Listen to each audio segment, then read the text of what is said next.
복이 되는 삶은 계속되어야 합니다. 라는 제목으로 송년주일 말씀을 전하겠습니다.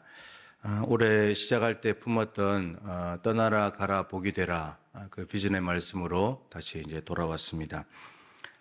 점검을 할 필요가 있겠죠. 여러분들이 지금 계신 곳은 떠나서 하나님이 가라고 하신 곳입니까? 아니면 1월 1일 날 그 자리에 아직도 그 자리에 계십니까? 이게 이제 지금 들으면 그러면 내가 이사를 갔었어야 되나? 뭐 교회를 옮겼었어야 되나? 이렇게 이제 생각이 들 수 있는데 그런 의미가 아니죠. 오늘 이제 점검을 해야 될 이유는 복이 되는 삶은 1년표 가지고 살았다고 해서 끝나는 것이 아니고 계속돼야 되니까 하나님께서 우리를 부르신 목적이 거기에 있기 때문에 복이 되는 삶은 계속돼야 되기 때문에 점검을 해야 합니다. 근데 중요한 것은 복이 되는 삶인데 가야 할 곳은 어떤 곳이냐면 하나님을 모르는 곳, 하나님의 복이 뭔지 모르는 곳, 하늘의 복이 필요한 곳입니다. 가야 할 곳은.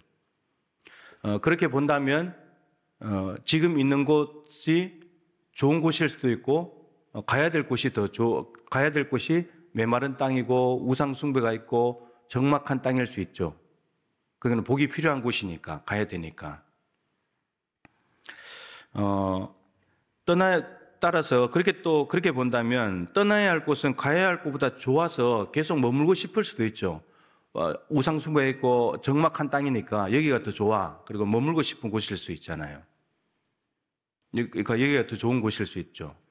그래서 단순히 떠나라고 하는 것이 여기는 나쁜 곳이니까 좋은 곳으로 가라 그런 의미가 아니고 복이 어디서 복이 될 것인가 이게 중요한 건데 바나바를 좀 생각을 해보면 바나바는 예루살렘 교회에 아주 영향력 있는 사람이었죠. 10,000명이 넘어가는 초대형 교회에서 영향이 있는 사람이었죠. 그런데 하나님께서 보내버렸죠. 안디옥으로. 이방인들이 모이는 곳으로 보내버렸잖아요. 그러면 지금 있는 곳이 좋은데 10,000명이 넘어가는 교회에서 영향력을 발휘할 수 있는데 근데 여기를 놔두고 안디옥으로 이제 복음이 전파된 곳으로 가라고 하니까 가기 싫을 수 있잖아요. 저기가 별로 안 좋은 곳이니까. 근데 이제 여기에 머물 거냐? 근데 바나바는 간다는 거예요. 근데 거기에 갔더니 1년 동안 또 사울과 함께 있으면서 교회가 또 은혜 중에 있었는데 하나님이 또 땅 끝으로 가라는 거예요. 그러니까 단순하게 지금 있는 곳이 나쁜 곳이니까 좋은 곳으로 가라는 것이구나. 뭐 그런 의미가 아닌 거죠. 여기가 지금 좋아 보이는데 저기가 하나님의 복이 더 필요하니까 저기에 가야 된다. 또 땅 끝이 하나님의 복이 더 필요하니까 저기로 가야 된다. 이런 의미로 이해할 수 있다는 거죠. 하나님의 복은 흘러가야 합니다. 종착지가 아니라 경유지가 되어야 된다라고 하는 거죠. 물이 고이면 썩습니다. 물이 고이면 썩잖아요. 그죠? 흐르는 물이 깨끗하고 좋은 물이잖아요. 그렇듯이 하나님의 복을 독점하면 내가 여기가 좋아. 예루살렘 교회 좋아. 나 안디옥 안 갈 거야. 이렇게 하면 이게 좋을 것 같지만 오히려 이 복은 그러면 종착지가 돼버리잖아요. 그러면 썩는 거예요. 그 복은 오히려 독이 되는 거예요. 그래서 물이 흘러가야 여기도 물이 좋고 흘러간 곳도 물이 깨끗하고 좋은 물이 흘러가듯이 복도 경유지가 되어서 흘러가 버려야 내 경유지도 건강한 거고 복이 흘러가서 받는 것도 좋아지는 곳이 되는 거죠. 하나님의 복을 알게 되니까. 그래서 하나님의 복은 흘러가야 되고 우리는 경유지가 되어야 된다라고 하는 거죠. 어리석은 부자 그리고 부자와 나사로에 나오는 부자 청년 이러면 다 이게 자기가 복 받아서 다 독이 된 거잖아요. 독점해버렸으니까. 독점했더니 그 복 때문에 오히려 망하는 인생이 됐잖아요. 영생도 놓쳐버리고. 독이 되는 거예요, 독이. 흘려보내버려야 되는데. 나사로 같은 가난한 사람들이 흘려보내버려야지 자기도 살고 나사로도 사는 건데. 자, 중요한 것은 아브라함에게 말씀하신 떠나라 가라 복이 되라는 명령은 모두가 다 하나님의 명령입니다. 하나님이 시작하신 일이고 하나님께서 다 진행하시는 일이라는 사실이 매우 중요합니다. 그러니까 명확해야 됩니다. 여러분 내가 무엇을 하고 안 하고 가고 안 가고의 기준은 하나님이고 성경이라는 것. 이게 명확해야 합니다. 이게 명확하지 않으면 다른 기준을 잡아서 움직이기 때문에 우리는 가야 될 곳도 못 갈 수도 있고 있어야 될 곳인데 가버릴 수도 있고 그런 일이 발생하게 됩니다. 내가 떠나고 싶으면 떠나고 떠나기 싫으면 주저앉는 삶이 아닙니다. 또한 내가 가고 싶으면 가고 가기 싫으면 회피하는 삶도 아닌 거예요. 여러분, 떠나는 것과 가는 것의 주체는 하나님이세요. 오늘 아브라함이 75년 동안 살았던 고향을 떠나기 시작한 것은 아브라함이 떠나고 싶어서 떠난 게 아니에요. 하나님이 시작하신 일이에요. 모두가 하나님의 명령입니다. 하나님이 떠나라는 것은 좋은 곳이든 나쁜 곳이든 떠나야 되는 거고, 하나님께서 가라고 하시는 곳은 마음에 들든 안 들든 가야 되는 거예요.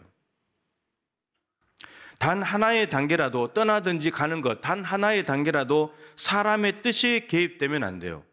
내 감정과 기분이 들어간다든지, 내가 여기 있는 게 더 편해, 내가 여기 있는 게 더 유익이 많아, 저기 가면 불편해, 이런 것이 기준이 될 수 없다는 거예요. 그리고 떠나서 가는 기준은 장소가 좋으냐 나쁘냐 거기에 달려있어도 안 돼요. 여기 있는 게 장소가 좋은데 저기는 장소가 힘든데 거기에 달려있는 것도 아니에요. 이런 기준들이 들어오기 시작하면 떠나고 가는 것은 엉뚱하게 가는 거죠.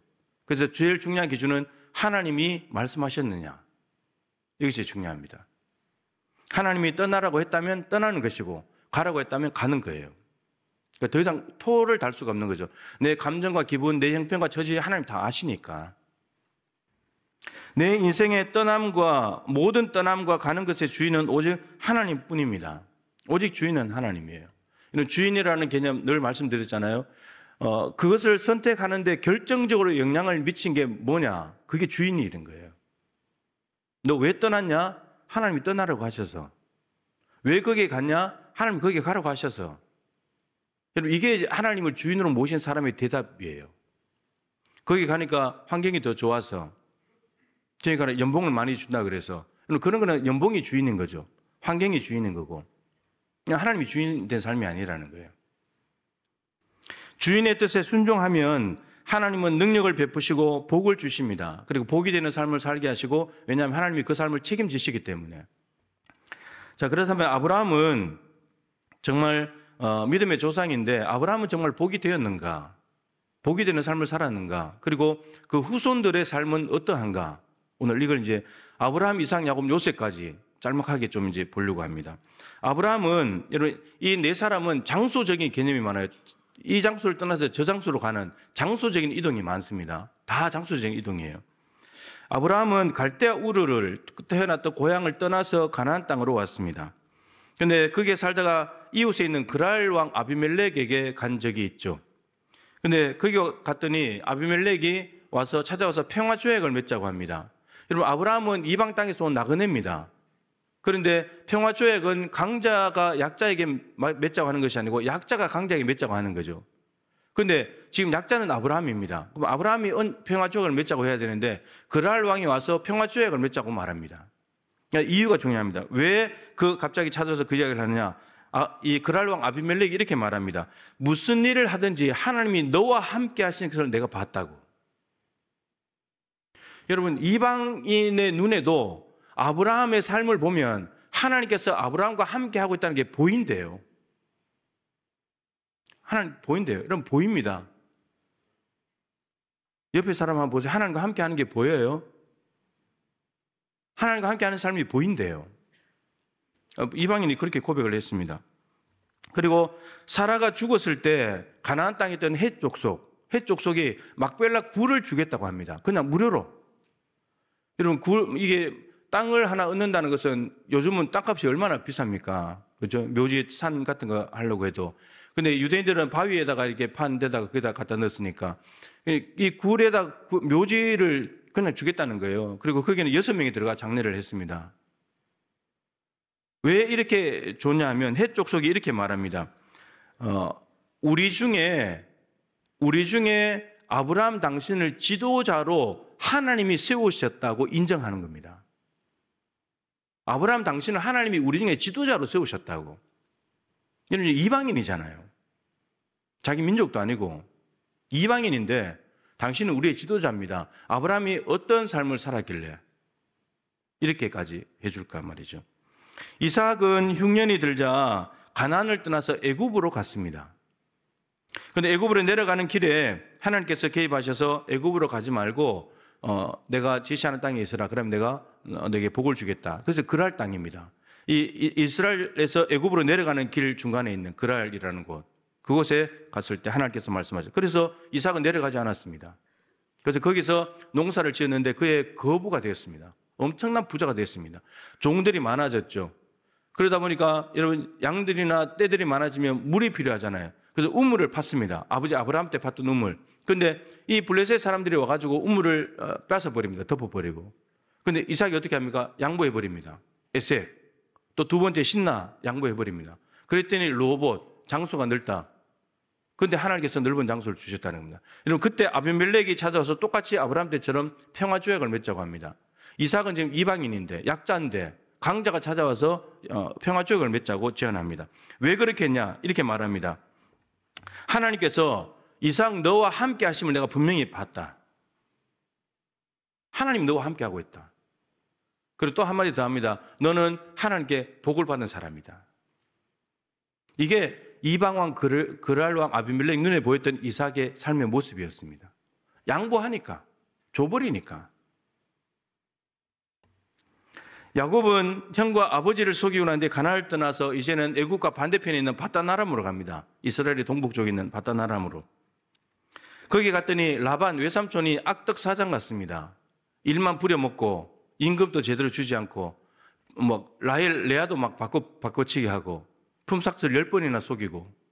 그런데 거기에서 정말 열심을 다해서 삽니다. 하나님이 베델에서 돌베개 하고 잘 때 말씀하셨던 그 약속을 이루셔가지고 부인 4명 얻어가지고 자손들 준다 했기 때문에 부인 4명 얻어서 자손들 하고 짐승들도 때로 얻고 그렇게 이제 됐죠.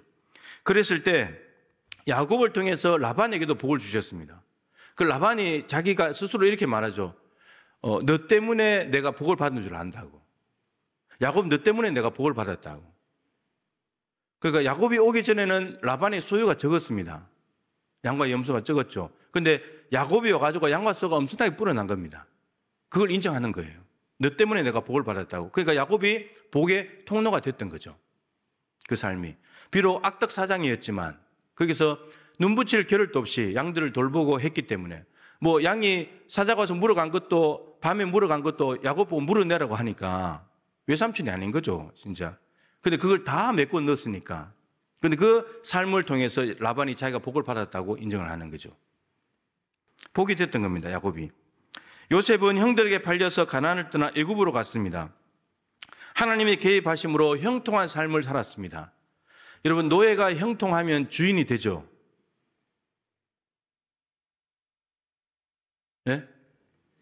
노예가 형통하면 주인 되는 거죠. 여러분, 노예가 형통해 본들 노예예요. 감옥에 들어가서 죄수로 살고 있는데 형통했대요. 여러분, 죄수가 형통하면 죄수인 거예요. 죄수. 그러니까 여러분, 형통이라는 개념이 예수 믿으면 만사형통. 근데 지금 요셉은 노예로 가 있는 거고 죄수로 가 있는데 무슨 형통이에요? 이 형통이라는 말은 하나님께서 그 사람을 향하신 뜻이 이루어지는 과정이에요. 이스라엘 역사를 살피려면 시편 105편을 반드시 봐야 합니다. 그 19절에 보면 요셉에 대한 이야기가 나옵니다. 앞뒤로. 요셉이 먼저 앞서 하나님께서 애굽으로 보내셨다. 그리고 발이 착고에 있었다. 죄수로 있었다는 거죠. 언제까지? 하나님의 말씀이 응할 때까지. 그러니까 하나님의 말씀이 응할 때라는 하나님의 말씀은 약속인데 꿈을 2번 꿨잖아요. 지도자가 되는 꿈. 그 꿈이 이루어질 때까지 착고에 있었던 겁니다. 감옥에 갇혀 있었던 거죠. 그러면서 갑자기 국무총리가 됐잖아요. 그래서 하나님의 말씀이 응할 때까지 말씀으로 하나님이 단련하셨도다. 그러니까 우리가 형통은 결과를 이야기하는 것이 아니고요. 과정. 노예로 팔려갔지만 노예로서 열심히 살 하나님이 함께 하시면서 정말 그 요셉을 통해서 보디발의 집이 복을 받았거든요. 그 형통한 거잖아요. 복의 통로가 되는 거야. 우리는 주인이 돼야지 복이 되지 노예가 되면 복이 될 수 있습니까? 노예인데 노예가 복이 될 수 있다는 거예요. 죄수가 돼도 복이 될 수 있다는 거예요. 그게 형통이라는 거예요. 형통.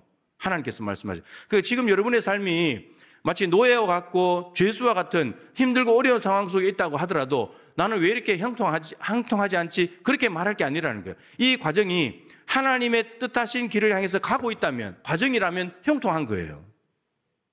제가 늘 말씀드리잖아요. 하나님, 우리 교회는 언제 바뀌어집니까? 기도 운동이 일어나야 되는데 순천돼야 되는데 언제 합니까? 그럼 하나님께서는 정상 속도로 가고 있다. 그럼 이게 형통인 거예요, 지금. 내가 속도를 빨리 당기고 싶은 거지. 이게 형통이라는 거예요. 요셉이 빨리 나오고 싶잖아요. 근데 못 나왔잖아요. 근데 형통하잖아요. 형통해. 그래서 결국은 하나님이 함께 하심으로 형통한 삶을 통해서 보디발의 집에도 복이 흘러갔고, 그리고 죄수들도 꿈을 해석해 주면서 복의 통로가 됐고, 그리고 애굽을 살리는 복의 통로가 됐잖아요. 바로도 인정하는 하나님의 영이 임한 사람. 그리고 마침내 자기를 팔아버렸던 형들까지도 용서하면서 가족들을 구원하는 복의 통로가 되었습니다. 이게 요셉의 삶이에요. 아브라함과 이삭과 야곱의 공통점은 무엇인가 하면 가나안 땅에 흉년이 왔다라고 하는 것. 그랬을 때 아브라함과 이삭과 야곱이 어떻게 행동하는가, 이런 차이점도 있어요. 공통점은 약속의 땅에도 흉년이 올 수 있다는 것. 여러분들, 하나님께서 여러분들에게 약속하신 직장에 들어가 있고 학교에 들어가 있고 집에서 살고 있고 사업을 한다 하더라도 여러분 흉년이 올 수 있습니다.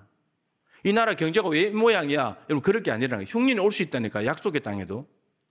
그런데 그때 우리가 어떻게 사느냐가 중요한 거죠. 아브라함은 어떻게 살았냐? 자기 뜻대로 애굽으로 가버렸습니다. 곡식을 쫓아서. 하나님이 가라고 하지 않았어요. 갈대아 우르에서 가나안 땅에 올 때는 하나님의 명령을 쫓아서 왔는데, 근데 가나안 땅에 흉년이 오자 어떻게 했냐? 자기가 곡식 찾아서 가버린 거예요.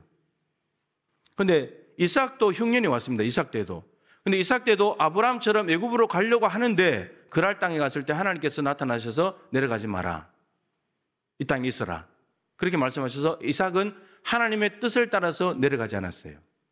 근데 야곱은 창세기 46장에 요셉이 살아있다는 걸 듣고 애굽으로 내려가다가 브엘세바에서 제사를 드렸는데 하나님께서 나타나셔서 말씀하십니다. 애굽으로 내려가라. 그래서 야곱이 애굽으로 내려갑니다. 그러니까 아브라함은 자기 뜻대로 가버렸으니까 놔두고, 이삭과 야곱은, 이삭은 내려가지 않았습니다. 야곱은 내려갔습니다. 근데 둘 다 하나님의 뜻을 따른 거죠. 장소의 좋고 나쁨, 환경의 좋고 나쁨을 따진 게 아닙니다. 하나님께서 내려가지 말라 하니까 안 내려간 거고, 가라고 하니까 내려간 겁니다. 이삭도 순종했죠. 야곱도 순종했습니다. 둘 다 복이 됐고 복의 통로가 됐습니다. 하나님은 획일적으로 일하시는 분이 아닙니다. 가나안 땅에 흉년이 오면 무조건 애굽으로 가, 혹은 애굽으로 가지 마, 그렇게 일하시는 분이 아닙니다. 이게 무슨 말이냐면 그때마다 하나님의 인도하심을 받아야 된다는 말입니다. 흉년이 왔더라도 이삭처럼 하나님께서 말씀하시면 그 말씀에 순종하면 되는 거고, 야곱 때 또 그런 상황이 왔다 할지라도 하나님께서 그때 말씀하시는 대로 하면 되는 거고, 이삭은 내려가지 않아야 순종하는 거고, 야곱은 애굽에 가야 순종하는 겁니다. 근데 그렇게 했더니 하나님께서 두 사람의 삶을 다 책임져 주셨다라고 하는 거죠. 그러니까 똑같은 일이라 할지라도 우리는 습관적으로 예전에 했던 대로 하는 것이 항상 옳은 것이 아니라는 겁니다. 그때마다 하나님 어떻게 할까요? 하나님 어디로 갈까요? 끊임없이 여쭙고 하나님의 뜻대로 가야지 한 번 한 번이 다 순종이 될 수 있다는 거죠. 이게 이삭과 야곱이 보여주는 삶의 모습입니다. 갈라디아서 3장 7절에 보면 아브라함이 믿음으로 의롭다함을 받았다라고 하면서 믿음으로 말미암는 자들은 다 아브라함의 자손이다, 이 말씀이 있습니다. 여러분들이 믿음으로, 예수 그리스도를 믿음으로 말미암는 사람이 되었다면 영적으로 다 아브라함의 자손인 셈이죠. 여러분, 자손은 뭡니까? 아브라함의 자손은 아브라함과 닮는 거예요. 아브라함은 믿음으로 의롭다함을 받았고 하나님께서 삶 속에 개입하시면서 불순종할 때도 있었지만 점점 순종이 빨라지고 순종이 깊어져 가지고 마침내 아들까지도 드리는, 이삭도 드리는 그 삶을 살아내었죠. 그리고 하나님이 네가 이제 나를 경외하는구나 인정받은 사람이었고, 그리고 이삭, 야곱, 요셉에게 복이 되는 삶이 뭔지를 보여줬고 실제로 그 시대에 복이 되는 삶을 살았죠. 아브라함은 그랄 땅에 가서, 가나안 땅에서, 이삭도 그랄 땅에서, 야곱은 바단아람에서, 요셉은 애굽에서, 어디를 가든지 복의 통로가 될 수 있다는 말입니다. 하나님께서 말씀하신 곳에만 가면 그 장소가 바단아람이 좋냐 애굽이 더 좋냐 그게 중요한 것이 아니라 하나님께서 말씀하신 곳에 가서 살게 되면 하나님은 복의 통로로 사용하신다는 거죠. 여러분, 이 떠나고 가는 것을 이 아브라함, 이삭, 야곱, 요셉은 장소적인 개념이 많지만 다른 성경의 표현을 하면 이렇습니다. 에베소 4장에 있는 대로 표현하면 옛 사람을 벗어버리고 새 사람을 입어라. 옛 사람의 삶의 방식, 말, 행동, 습관, 태도를 다 버리고 새로운 사람의 삶의 방식과 말과 행동, 태도, 습관으로 살아가라는 겁니다. 그래서 바울이 예로 든 것이 거짓을 말하지 마라. 참된 것을 말해야지. 여러분, 거짓말 하던 삶을 벗어버리는 것이 떠나는 것이고 참된 말을 하는 것이 갖는 거예요. 참된 말을 하는 사람은 복이 되겠죠. 도둑질 하는 사람은 도둑질 하지 말아라. 도둑질 하는 삶은 옛삶, 떠나는 삶이에요. 도둑질 하는 사람은 옛삶인데 도둑질 하지 않는 것은 옛삶을 떠나는 거예요. 그리고 도둑질 하는 사람은 어떻게 살아가야 되나, 새로운 사람이 되려면 자기 손으로 일을 해가지고 구제까지 가야 된다. 자기 손으로 남의 걸 훔쳐먹던 사람이 자기 손으로 열심히 해서 돈 벌어서 자기 먹고 사는 사람이 도둑질이라는 옛사람을 벗어버린 삶이 아니고 새 사람이 된 것이 아니고요. 자기가 벌어서 자기도 먹고 살지만 가는 사람들 구제하는 것까지 가야 그게 새 사람이 된 거래요. 이게 떠나서 가는 삶이에요. 에베소서 5장에 있는 말씀으로 하면 너희가 전에는 어두움이더니 이제는 빛이라. 어두움의 일을 떠나서 이제는 빛의 자녀로 나아가는 것이 떠나서 가는 삶이에요. 그러면 거기에 가서 복이 되는 삶은 뭐냐? 빛의 열매는 모든 착함과 의로움과 진실함에 있느니라. 이 빛의 열매를 맺기 시작하면 그 사람은 복이 될 겁니다. 베드로전서 2장도 마찬가지죠. 너희가 전에는 백성이 아니었는데 이제는 백성이다. 긍휼을 얻지 못했는데 이제는 긍휼을 입은 자가 되었다. 그래서 너희는 택하신 족속, 제사장 나라, 거룩한 백성, 거룩한 나라, 왕 같은 제사장, 거룩한 나라, 소유된 백성. 그게 복된 삶이잖아요. 여러분, 이 떠나라 가라 복이 되라는 명령의 궁극적인 목적은 하나님 나라예요. 단순히 장소를 옮겨라, 단순히 옛삶 버리고 새 삶으로 가서 삶의 변화를 해라, 말을 바꿔라, 그런 의미도 있지만 그런 의미를 훨씬 넘어서서 하나님은 새로운 하나님 나라를 만들고 싶은 거예요. 그게 목적인 거예요. 여러분 생각해 보세요. 가서 정말 빛된 삶을 살고 정말 진실하게 살고 남을 구제하고 살아가는 그곳에 하나님 나라가 이루어지지 않겠습니까? 어떤 사람은 가는 곳마다 손대는 일들마다 불화하고 문제가 발생하고 분열되고, 근데 어떤 사람은 가는 곳마다 손대는 일들마다 하나 되고 평화를 이루고 화목하고 기쁨이 넘쳐요. 그게 복이 되는 삶인 거죠. 로마서 14장 17절에 있는 대로 하나님의 나라는 먹는 것과 마시는 것이 아니고 오직 성령 안에 있는 의와 평강과 희락이라. 성령 안에서 의와 평강과 희락이 이루어지는 곳에 하나님 나라가 임한다는 거예요. 여러분, 아브라함, 이삭, 야곱, 요셉이 가는 곳들마다, 예수님이 가는 곳들마다, 바울이 가는 곳들마다 치유와 회복이 일어나고 주변 사람들이 복을 받고 다 잘 됐다는 거죠. 이게 다 하나님 나라가 이루는 삶이에요. 하나님은 교회를 통해서도 마찬가지입니다. 초대교회도 하나님을 찬미하며 또 온 백성이 칭송을 받으니 주께서 구원받는 사람을 날마다 더하게 하시느라. 교회가 복이 됐기 때문에 사람들이 몰려온다는 거죠. 안디옥 교회 비로소 그리스도인이라고 일컬어졌더라. 저들은 예수쟁이, 저들은 예수 믿는 사람, 우리하고 다른 사람, 복이 됐으니까. 그냥 복이 되는 성도, 복이 되는 교회가 되어야 하나님 나라를 이루는 삶은 계속되는 것입니다. 여러분들, 사실은 모든 설교가요, 굳이 떠나라 가라 이 용어를 쓰지 않아도 모든 설교가 지금 우리가 잘못 살고 있는 삶이 있지 않습니까? 말씀에 비추어서. 그럼 우리 삶을 바꿔야 되지 않습니까? 다 떠나라 가라는 말씀이에요. 그래야 내가 복이 되고 내가 남에게 복을 나눠주는 삶이 되니까. 그래서 올해 이렇게 마무리하지만 복이 되는 삶은 계속되어야 합니다. 그래서 여러분들이 가는 곳들마다 예수님과 바울과 아브라함, 이삭, 야곱, 요셉처럼 여러분만이 아니고 여러분들의 자녀손들까지 모두 다가 복이 되는 삶을 통해서 하나님 나라를 이루어 가실 수 있기를 축복합니다.